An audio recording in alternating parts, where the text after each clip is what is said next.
Okay, so let's unpack this with what is basically the ultimate question. Like, what actually makes a good life? Oh, it's the big one, isn't it? Right. I mean, if you had to invest in your future self right now, today, where would you put your time and energy? Is it uh, money, fame, or maybe just a life completely free of pain? Well, that is exactly what we're doing a deep dive into today. We're looking at two sources that honestly might just flip your whole perspective upside down. I'm really excited for this. And real quick for you listening, this deep dive is designed to be super conversational.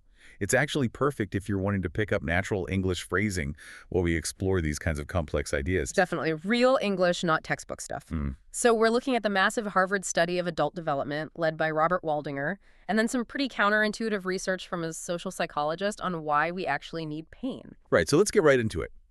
There's this super common narrative that a good life is basically a rich life. Like, a recent survey asked millennials about their major life goals, and over 80% said getting rich was their top priority. And another 50% said it was becoming famous. Which, I mean, makes sense, right? We're constantly told to hustle, to lean in, to achieve more.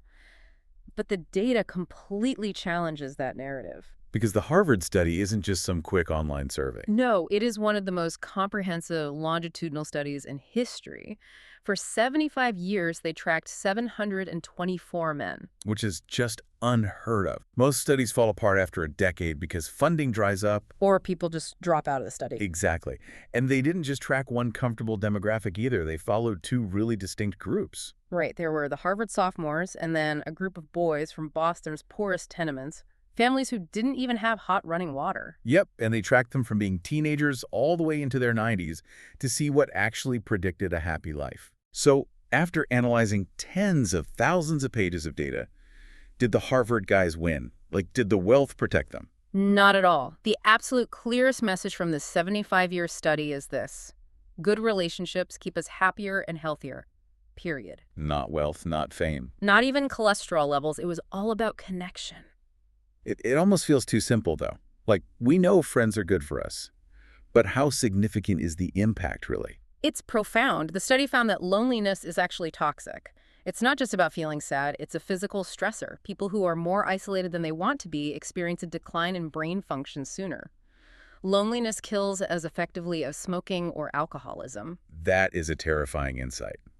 But does this mean you just need to surround yourself with people? Like, if you're in a terrible marriage, is that better than being alone? No, and that's a crucial nuance. It's about quality, not quantity. You can totally be lonely in a crowd or lonely in a marriage. The data showed that living in a high-conflict marriage is actually worse for your health than getting divorced. So it's the warmth of the connection that matters.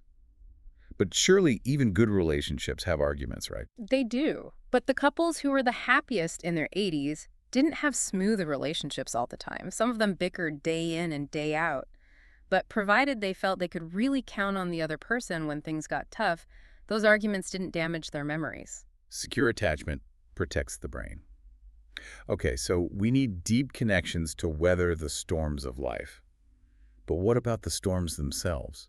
We usually think a good life is a comfortable life, entirely free of struggle. Which brings us to our second source, Brock Bastian.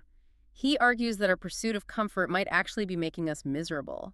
He talks about the Panadol lie, or the painkiller lie. This cultural obsession that pain is a mistake, like a bug in the system that needs to be erased. Exactly. But biologically, pain and pleasure are incredibly linked. They share the same neural regions. Both release opioids in the brain.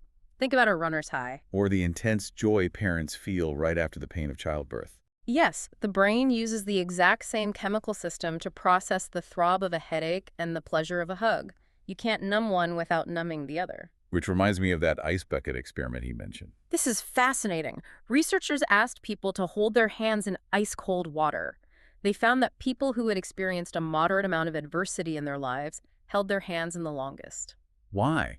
Is it just that they're used to suffering? It's resilience. If you have zero adversity, you have no practice coping. But more importantly, those people reported the highest life satisfaction. It's about contrast. You need the cold to appreciate the warmth.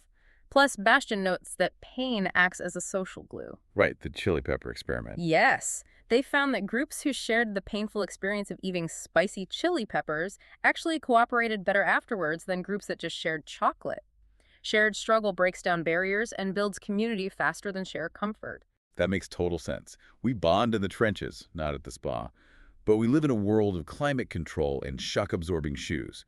We're basically engineering struggle out of existence. That is the comfort paradox. We have more comfort than ever, yet depression and reliance on pain medication are rising. We've become less resilient because we avoid all discomfort. We're confusing a comfortable life with a happy life.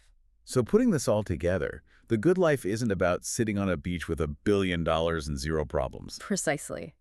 The synthesis here is that a good life is built on two things: the resilience we get from moderate struggle and the deep, reliable connections that help us weather those struggles. You need the pain to build the strength and the people to share it with. That is a seriously powerful shift in perspectives. And it raises an important question for you to take away today. If a meaningful life requires some struggle, what difficult things should you stop avoiding today to actually feel happier tomorrow?